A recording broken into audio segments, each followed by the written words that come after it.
Welcome to Books at Berklee. I'm Judith Pinnolis, Associate Director at the Library at the Berklee College of Music. Today we have Dr. Joel Schwindt, who is a professor of music history at the Boston Conservatory at Berklee. Thanks so much for having me. Dr. Schwindt started in 2015 and he teaches music history. He received his PhD from Brandeis University. And the subject of today is his upcoming book, the Orpheus in the Academy, Monteverdi's opera and the Accademia degli Invaghiti. Yes, indeed. So this is a lot of there, as I have been saying about this book. It's a tremendously deep and thoughtful presentation of a historical opera. Some calling it the first opera, and of course you talk about that as well, about its place in music history. I wanted to first ask you to tell our viewers a little about the basic background of the story of Orpheus or Orfeo and the adaptation by the libretto Strigi. Sure. So, of course, it wasn't the very first opera. The first one we know about, the score was lost. There were a couple of others that were written. There were some other works that people went back after the fact and said, you know, that was probably an opera too. But one of the reasons Monteverdi's Orfeo is the recipient of so much attention, both from audiences and from scholars, is that it was the first opera that was, for which the music was composed by a professional, by Claudio Monteverdi. Now, that said, the part of the story that I am telling is his collaboration with the Accademia degli Invaghiti, an academy, not in the traditional sense. This wasn't a school where people went, attended for 4 years. These academies were set up all across Italy, starting in the 15th century. And their purpose was to give people, well, in 98% of the time, men who had finished their studies at the university, their formal studies, give them the opportunity for continued intellectual stimulation after they had finished those studies, and that based on the Platonic model, what Plato had done at the estate of the mytho-historical character Academos. That's where we get the word academy. And of course, these academics were members of the gentry, members of the upper class, of the clergy. Some of them were even members of the ruling family there in Mantua, the Gonzaga, including the founder himself, Giulio Cesare Gonzaga, who was a member of the cadet branch, not the ruling branch, but an important branch of the family. And so there's quite a bit of interesting collaboration, but also quite a bit of tension, especially along class lines between Monteverdi, this professional who would be thought of certainly in the 17th century as a lower class within society, than these educated members of the gentry who had, after their formal studies, formed or become a part of this Accademia. So the musicians were were they a sort of a servant class, or were they kind of outside of that, more of like in a guild? How was that organized? Sure. Well, of course, there was a distinction between amateur musicians, who were very often members of the nobility, people such as those who would form these academies, and professional musicians, those who made their living writing music, performing music, so on and so forth. And of course, there were some who sort of traversed that line, such as the person who sang the role of Orpheus for the premiere Orfeo, very likely, most likely this person, a man named Francesco Rasi, who was a member of the nobility, and yet he sang at the same level as professionals in terms of skill, in terms of his public displays, rather than doing this sort of expected display of amateurism, that, you know what, you might have the skill, but you don't want to show it off too much because you don't want to look too much like a professional who, after all, would be a member of a lower social order, lower social group. So a lot of this, I also was struck by the fact that the role of women in this, and that there were women in the play. Were those roles sung by women, or they were sung by men? Well, of course, there were female characters, but they were all sung by men. It would not be until the following year in 1608 that the Duke of Mantua would allow women on the stage at the Mantuan court. And of course, that's one of those things that scholars before me, especially Susan McClary, has pointed out, that there was a further silencing. Bonnie Gordon speaks to this as well. There was a further silencing of the female roles, of the female characters, in the fact that on stage they were being depicted by men. It's interesting, and very different, of course, than today. And our people who are unfamiliar with the general background of Italian culture at the time, I was wondering, Stragio was a member, the lyricist, or the person who wrote the libretto, was a member of the Academy. And can you tell us a little bit about his background and how it was that he was writing this libretto? Sure. Well, as it happens, Strigio was in kind of a precarious position on that line between professional and amateur, because his father had worked as a court musician while a member of the nobility. Now, they weren't among the highest ranks of the nobility, but nonetheless, that was traversing a line that some people thought was inappropriate, in particular among the gentry. And his music was also rightly reputed for being rather modern in its style, embracing all the newer styles coming along, which, as you can read about in the book, was quite contrary to the general orientation of the Invaghiti, of the Accademia degli Invaghiti, of which he was a member. That said, we all know that the relationship between parent and child is not always perfectly aligned. They don't always fall directly into the tree, to harken back to that old metaphor. And so it is possible that Strigio was not so inclined to make displays of his musical ability. Some people have suggested he may have performed his father's music in public, especially in Florence, for events such as the 1589 intermedios that were performed for an important wedding there in Florence, but there's no solid proof of that. And of course, the libretto he wrote is one that would have been very pleasing to his fellow Academy members. It, as I mentioned in several different ways, pushes back against modernism, pushes back against, in particular, modernism that moves toward moral ambiguity, moral cynicism, even moral rebellion. This is only conjecture, this last bit, but his nickname in the Academy, all the members would have these nicknames, and they would usually call them only by their nickname in the meetings. His nickname was Il Ritenuto, the reserved one. And I've often just sort of wondered if he earned that nickname by not speaking up too often. In particular, if there was a criticism that would go against something that his father had done with his musical career, or just that general question of professionalism versus amateurism. But what we do know, what we can be certain of looking at this libretto, is that Strigio certainly made a libretto that would make the Academy members quite happy. It was very much in line with their more traditional and arguably even conservative points of view. It sounds like someone who may have been reticent to show off as much talent as he really had. Oh, yes, especially as right. I've got just a little bit near the end of the second chapter, talking about how with both Orfeo as well as the most popular opera to that point, which had been written 7 years earlier, on the same story, although it's called Euridice, on the character Eurydice rather than Orpheus, with a libretto by Rinuccini, Ottavio Rinuccini, and a couple of musical settings, but the most well-known being by Jacopo Peri, that we could know what they were going to produce before they put a single word or note on the page based on their class, based on their station.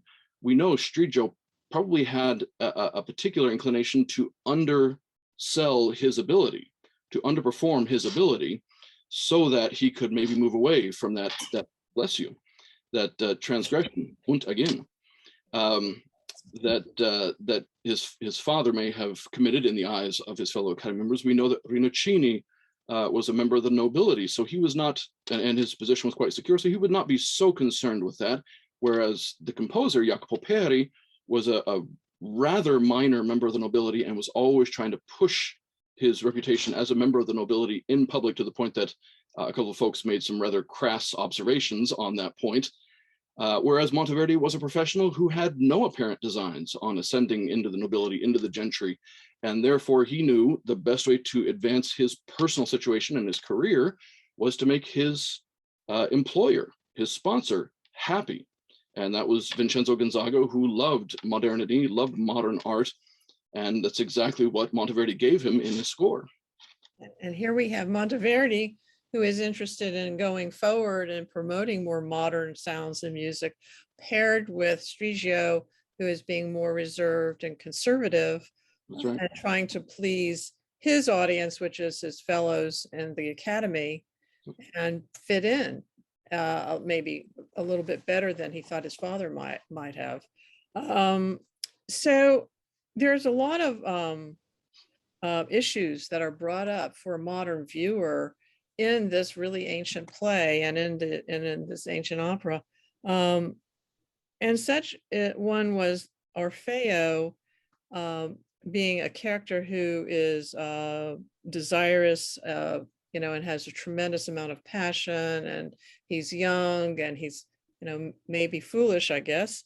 And yet a lot of this is a series of symbolism to the people who would have been watching this play and seeing the music.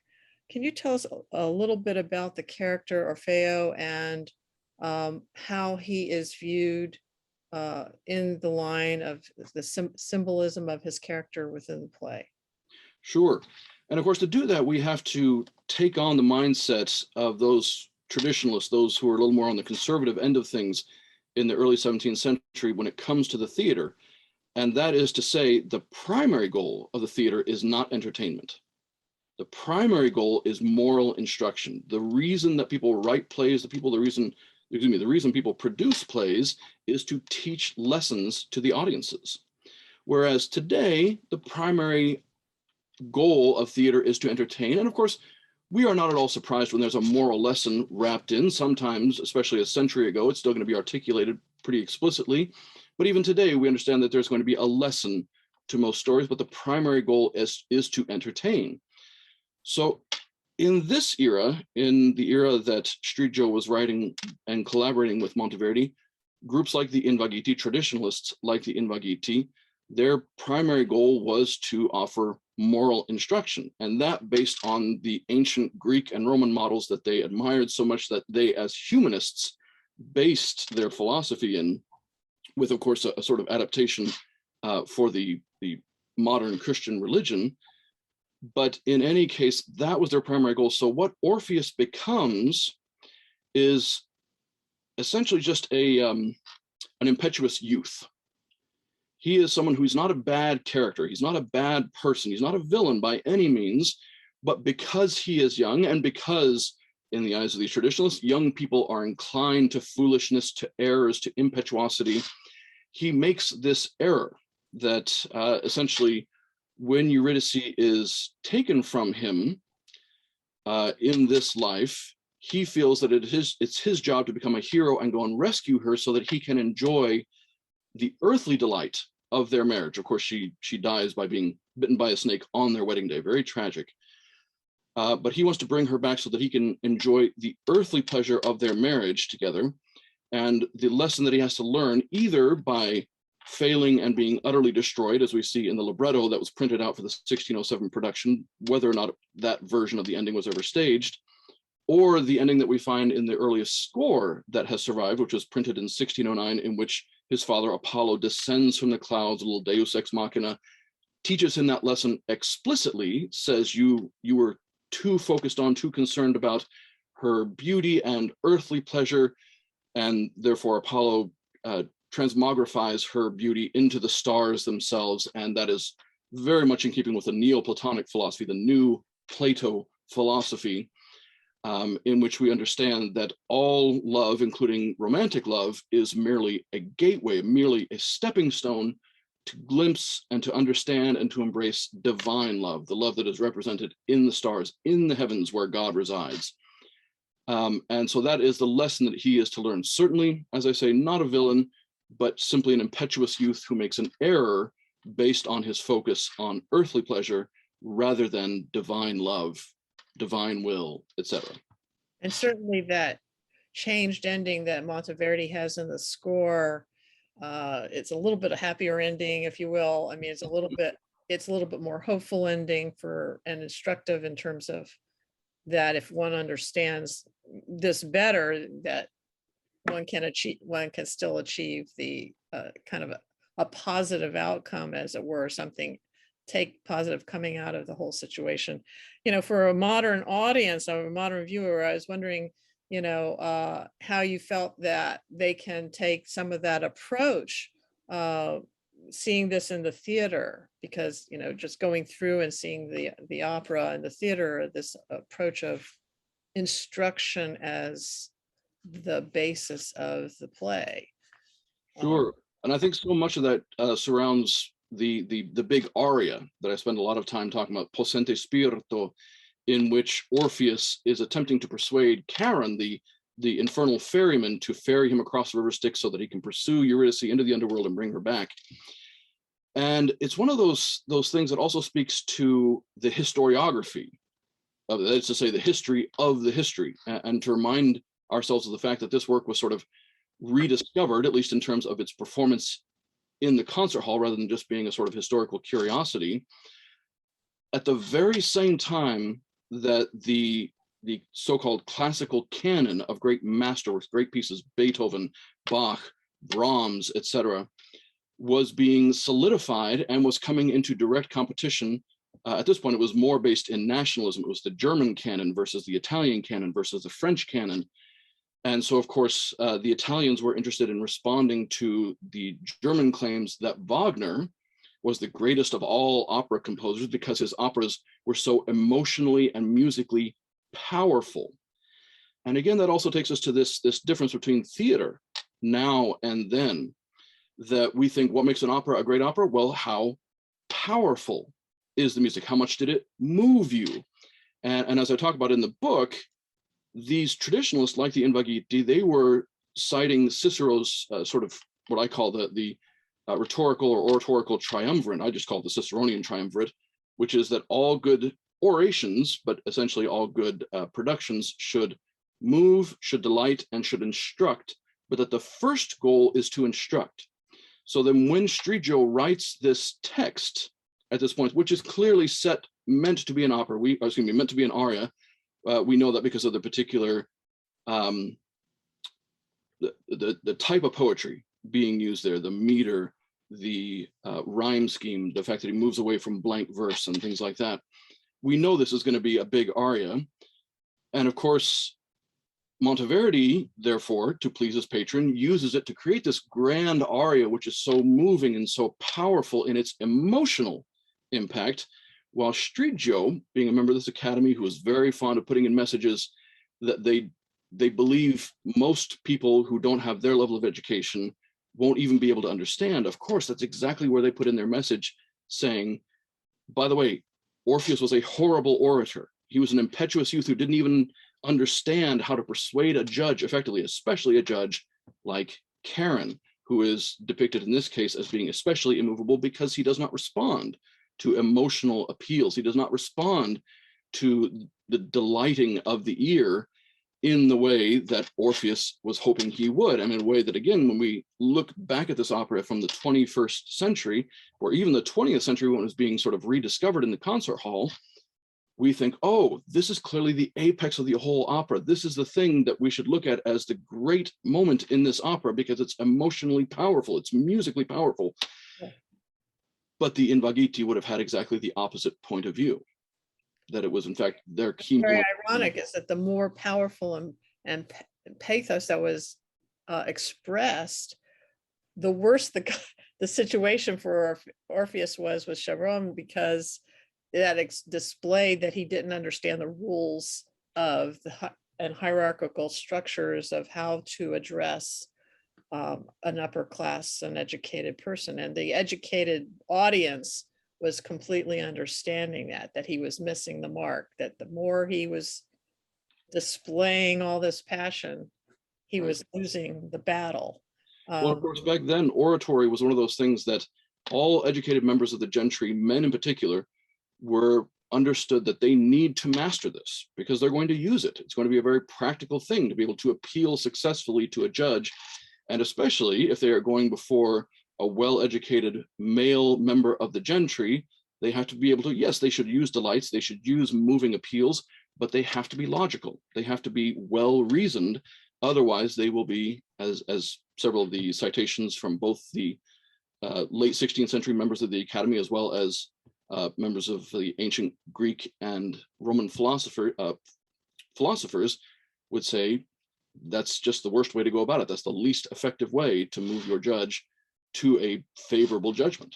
Well, one of the things that struck me and that your book was so helpful, I think, to a reader will also find this, is that it gives really fantastic insight into how the standard education of these men, that everybody had the same background, they had the same educational structure and so on, and that not only did they study the ancients, but they tried to really emulate it to the very fact of the focus of how they spoke and how they addressed each other and how they thought of the way of speech and convincing people and oratory and so on, that these ancient materials that they were relying on and reviewing and studying and bringing back into humanism was a way of life more than just kind of an interest or a study. They were really emulating as best as they knew how, or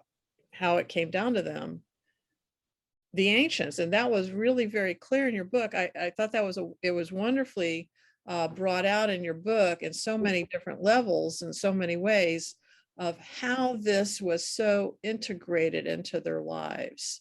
And in a very bad analogy here, but I remember thinking, well, today in our culture, everybody's off in different directions and getting information and education at different levels from different places, even the news and so on.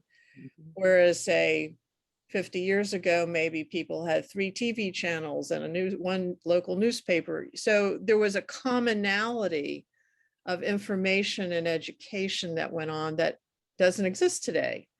And I thought that for a modern audience who's enveloped by the swirl of information, seeing and understanding a culture where there was an understood level of everything that you did, that was clear to everybody without having to kind of say it out loud, and that was clear in the music as well. That came across so strikingly. Another one of the striking elements in your book is the explanation to the readers of the attitudes found towards women. I want to circle back to that, both as the characters in the play, but also the perceived audience members and what the women's virtues were. And this was very striking to me. As a contemporary person, women's virtues in terms of their expectations of gratitude and acceptance of unjust treatment. And I was wondering if you could explain a little of that to the viewers, because especially of the roles of the different women and characters and how they are examples of these virtues. Right. Well, of course, as you say, this was the era of humanism and therefore the emulation of the ancients. And one of the things that came from the emulation of that philosophy was a firmly patriarchal worldview. Something that even as we look back at certain instances and certain periods within what we now call the medieval period, the Middle Ages, the time between the fall of the Roman Empire and the beginning of the era of humanism, which is sometimes referred to as the beginning of the Renaissance, that there is this firm assertion of a patriarchal world, and a world in which, as I mentioned in the book, for example, women were not taught how to argue using logic, because based on the teachings of the ancient Greek physician Galen, women were believed to be vessels that were unable to handle reason and logic on a regular basis. And as such, you wouldn't teach them how to argue. All you would teach them is how to make an emotional appeal for pity, as the Infernal Queen will do to the Infernal King in the opera itself. She doesn't try to reason him to a decision. She just says, let me appeal for pity based on the pity I feel for him having lost his beloved. So Persephone, as I say, the Infernal Queen, appeals to Pluto with that. And it is one of those things, as I mentioned in particular, at length in the 5th chapter, which focuses entirely on the subject of gender. This is a world that groups like the Invaghiti were working hard to preserve. They were working hard to defend. And so, yes, there was some range of opinion within the Academy members themselves, although, again, as I mentioned in the book, we can't be sure when, especially the more progressive points of view that are articulated by certain Academy members, that they weren't simply part of their exercises in debate, that someone has to take this side of the issue, so someone says that here or there. What we do know is that when it comes time to instruct viewers in a play or in a literary work, that they fall very firmly on the more traditional side, on the more conservative side, that they show that one of the great virtues for women is silence while speaking.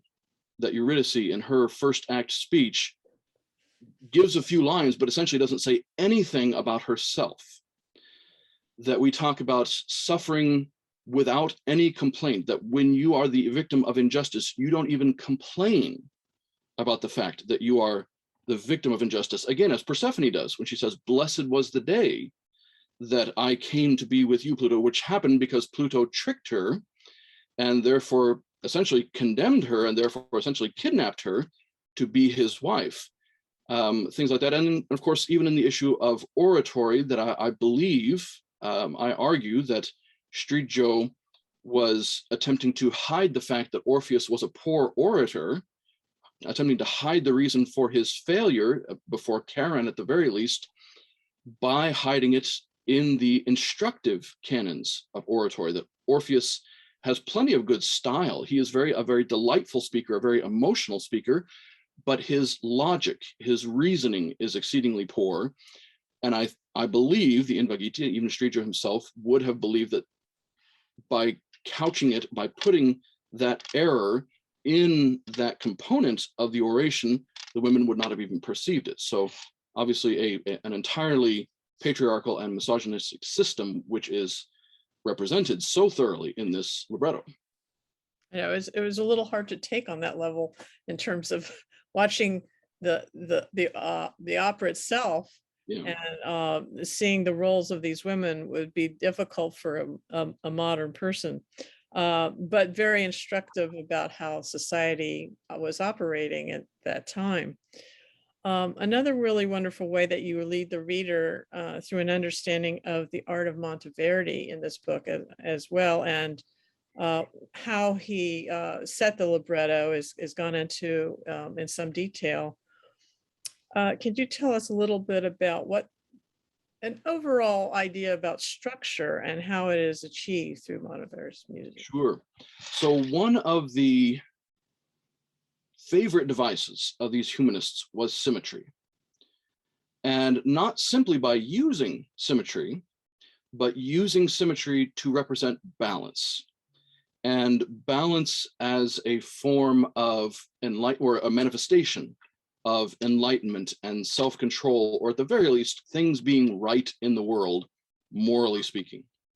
And so in that first act, as scholars have noticed all the way back to Donald Grout in the 1960s, there is, right at the center of the act, when Orpheus is giving his first words, there's a sort of symmetrical arch around it in the types of music that is used: recitative, instrumental, dance, recitative at the top, and back down in a reflexive shape. And more recently, a colleague of mine, Ilias Chrysokoidis, has noticed a similarly symmetrical pattern within the prologue itself, in terms of the musical space that's used, how many beats are used, and the primary tonal center or musical center, the scale being used, all of these things. And it's something that perfect balance sort of disappears after the first act. Now, I add a few things to this, another formation that actually gives us 3 different symmetrical formations. First, the prologue; second, Orpheus's first words; and third, the closing chorus. That's the new thing that I introduced there, that gives the moral lesson in its most explicit form, which again is very important to these Invaghiti, because they don't view theater as being there primarily to entertain, but to instruct. So of course, when things are still in a state of moral rightness, that final chorus in the act will also be in a symmetrical form. But after the first act, it sort of disappears.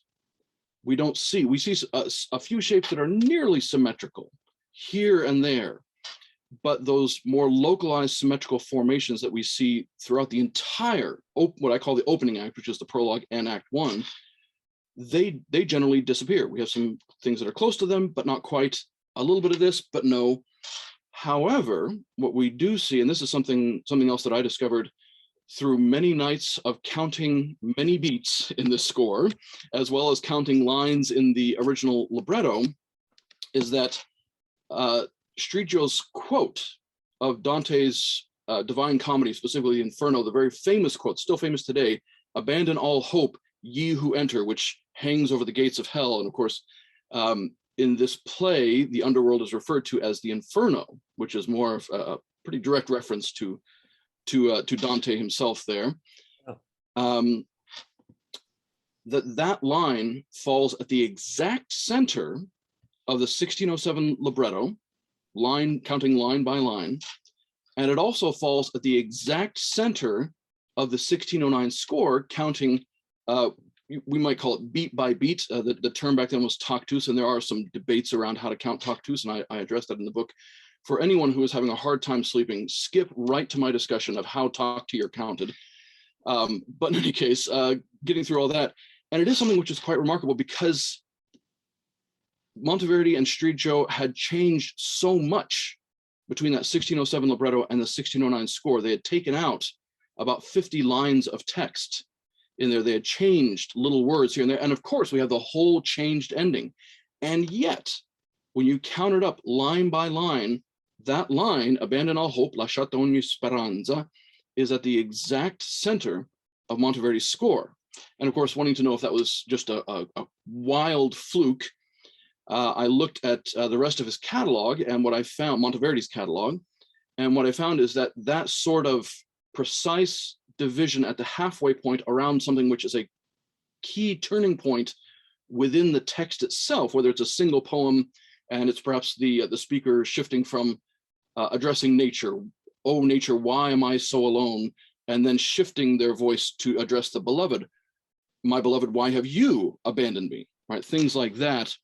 And it's quite frequent through the time of Orfeo and a little bit past it, but then eventually it becomes less and less frequent. It does never disappear. It does show up from time to time, but it becomes less and less frequent. And as it happens, one of the fullest examples of this, in which we see not only a perfect symmetrical division around a key point that doesn't seem all that important dramatically, and that in imitation of the literary source from which it's coming, but also the use of musical elements, things like the harmonies that are being used at those key pivotal moments, those symmetrical divisions, so on and so forth, all the way through in a piece called The Combat of Tancred and Clorinda, or Il Combattimento di Tancredi e Clorinda, which was published in his 8th book of madrigals in 1638, well after he was using this type of symmetry regularly. But happily, fortunately, we happen to know that this work is based on a source, the sort of historical fiction on the First Crusade by the very famous poet Torquato Tasso, which itself is filled with these same kinds of symmetries. And so we can see, no, he understood how to count these symmetries in the text, how to express them musically and effectively. Of course, he was a professional composer. He was a very skilled composer. Yes. And so we see all of those things, and I'm sure this will be a matter of maybe just a little debate among musicologists and other aficionados of early opera. But I am convinced that this is something he created very specifically to reflect what Strigio had done in the original version of the libretto, and more importantly, to reflect what's going on in the drama itself. Yeah, I thought it made a lot of sense. And also, I was in awe that the composer was able to really create those moments, and not only structurally on the page, so to speak, but what was going on to the ear in terms of the emotional arc of the story and so on. or even the instructive arc of the story. Yes, I wanted to also talk a little bit, and you touched on the fact that the main protagonist of the story, or Orpheus, is not viewed well in the eyes of Renaissance Italy. He had a lot of flaws. And I was wondering if you could just talk a little bit right now about how the flaws are represented in the music, and how this character, the passion of this character, is represented in the music, in terms of florid and elaborate passages or non-elaborate passages and so on. And I thought that was an interesting aspect that was also represented in videos that we see that the library has. Two different versions of Orpheus. So I was wondering if you'd talk a little bit about that. sure. Well, of course, as I mentioned, even in the title of the third chapter, the chapter that focuses primarily on musical philosophy and the Invaghiti and Monteverdi and the nature of that collaboration, there was something that you could call the Orphic ideal.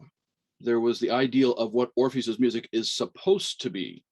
And that, of course, being talked about by not only the ancient philosophers, but also more modern philosophers, in particular the Neoplatonists, were interested in talking about what Orpheus's music was in its ideal. And what we see a lot of in this era, the decades and centuries surrounding Orfeo in 1607, is the use of Orpheus as a character to depict how music in particular has fallen away from that ideal. That ideal, not coincidentally, reflects exactly what nobility wanted it to be. Orpheus is skilled, Orpheus has great power through his music, but he doesn't show off. He doesn't behave like a professional by writing in all of these long floors or improvising all of these long florid passages. And again, that gets back to those issues of class as well, and in particular, more difficult cases like Francesco Rasi, where we don't know for sure, in the Possente Spirito, there's that extra line for several of the verses, which has highly florid, a highly florid version of the line written out. That may have been Rasi's own improvisation. It may have been just Monteverdi saying, if you're going to improvise, here's a suggestion how to do it. We don't know, but in any case, what we do know is that the way Monteverdi sets it very much plays into this idea of Orpheus's weakness coming from his, as the Invaghiti would have seen it, his professionalism. Now, of course, that raises a question: why would Monteverdi, who was an outspoken advocate of musical modernism, and in fact had recently been engaged in a public debate with someone who was more on the traditional conservative side of things, a cleric named Giovanni Maria Artusi, who actually had allies in the Invaghiti, why would he play into that? And as I suggest in the book, it's primarily because he didn't care about those debates. He wanted to advance his career, and he knew the person who had the most power to advance his career was, of course, his sponsor, was Duke Vincenzo, who also embraced artistic modernity, including in music. So I think it's certainly more than fair to say Monteverdi seems to have recognized a lot of these messages, messages that speak against musical modernism, against professionalism in the arts. I just don't think he cared. I don't. If he cared, I don't think that was his top priority. Mm-hmm.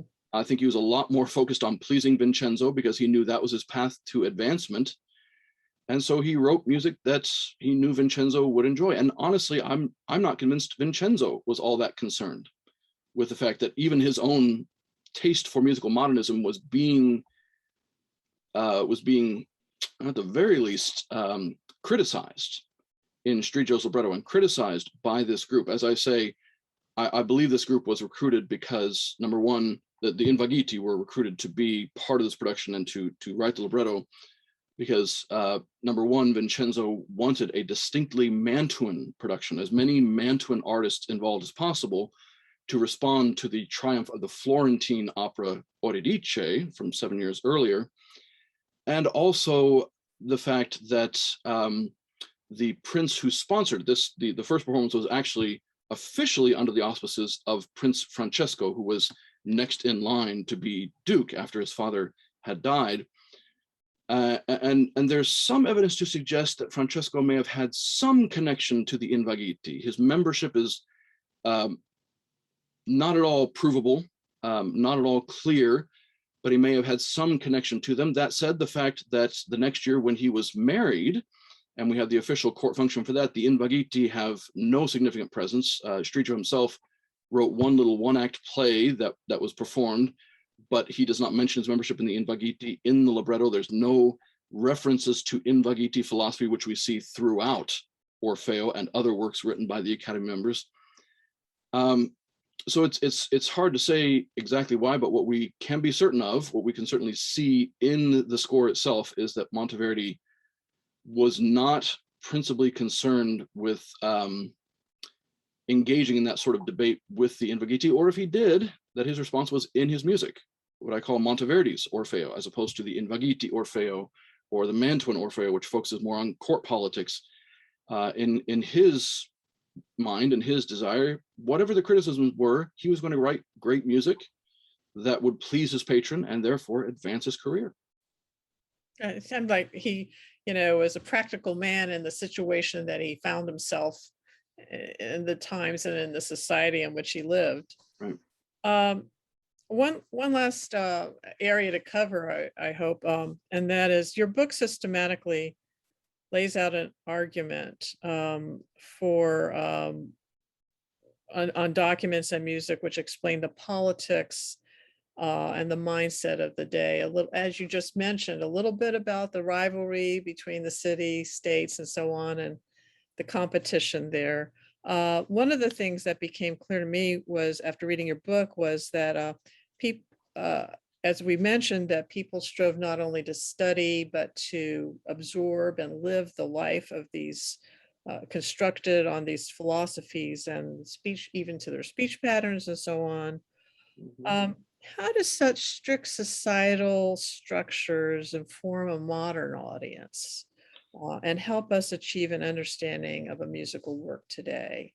And how can a modern audience enjoy and further understand and gain value for this wonderful musical work in a more in-depth way? Sure.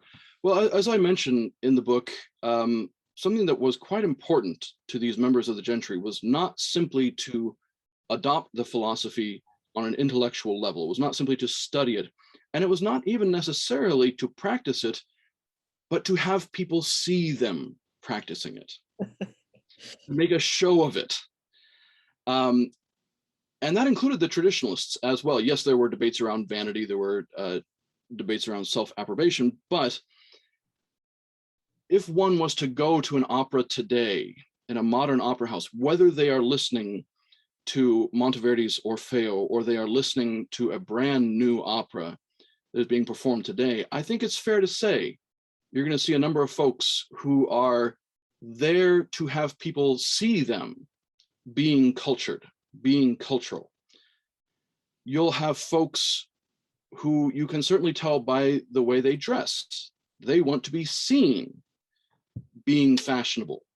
And so I think we see a lot of that still today, and we see that both in terms of the performance of nobility, and obviously we don't use terms like nobility or gentry anymore, but the performance of class, the performance of culturedness, all these things. And then of course we also see that in the responses to the music itself. People who, they'll happily go and listen to an opera by Mozart or Monteverdi or Wagner, but you get a new opera and they're going to stay away. They don't, they don't embrace what is new in music. And that because, well, I don't want to guess at the because, but I know for myself when I was growing up and I wasn't too inclined to embrace new music myself, it was just the comfort level. It was just, I knew what to expect because I'd heard this piece before. And even if it was a Mozart opera I didn't know, I knew what Mozart was going to do. I knew how the play was going to go, more or less. I knew how the music was going to go, more or less.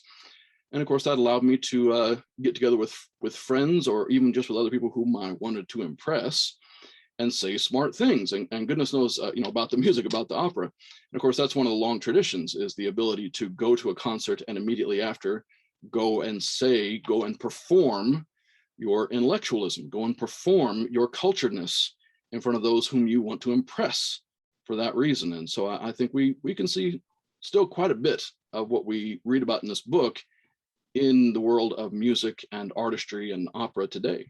Well, the good news was that the Italians were commissioning new works. That was one of the good things about that society, was that they were interested in having people who were living in their communities, creating new things and experiencing something new, even if they didn't agree with every aspect of it.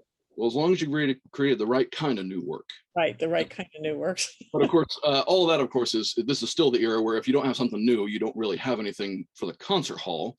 It's not until the 1830s and 40s that we're going to see the age of revivalism and so-called classical music, which is to say music from earlier eras, coming back into the concert hall, and then the building of the canon. And, we talk about what percentage of concerts were new music and which were music by composers who were dead by the 1860s versus the 1890s versus the 1920s. And today, even today, you look at the season of any major symphony orchestra or opera company, it's going to be pretty easily 95%, just as often as not 98, 99% music by composers who are dead and gone. Yeah, that's unfortunate.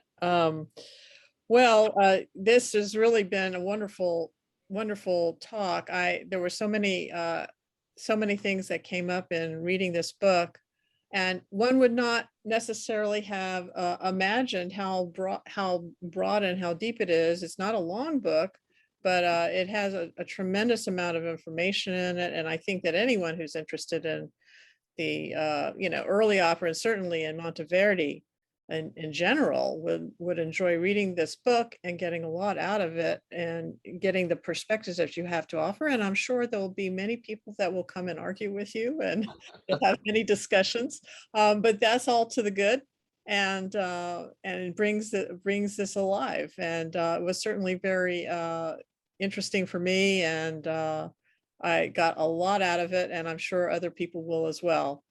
So I really appreciate coming and talking to Books at Berklee. We're looking forward to your book forthcoming from Routledge Press. And when is it being established to be published? Yes. Well, first of all, thank you again. And thanks for all those kind words and for having me on here. It is set for release on September 3rd. And it'll be available in hardback and an ebook. So if you'd like to read it on your Kindle, that is available to you. You can buy it on the company's website, Routledge, ROUTLEDGE.com. It's also available on Amazon or all of the other major internet booksellers. And as I say, it's dropping on September 3rd. So I certainly hope if you're interested, you'll go out and get yourself a copy, and I hope you'll enjoy it. Well, we're looking forward to getting our copy for the library. And then the people at the Berklee College of Music can check it out and enjoy it. Wonderful. So thank you again, and thanks for being with us at Books at Berklee. Thanks so much for having me.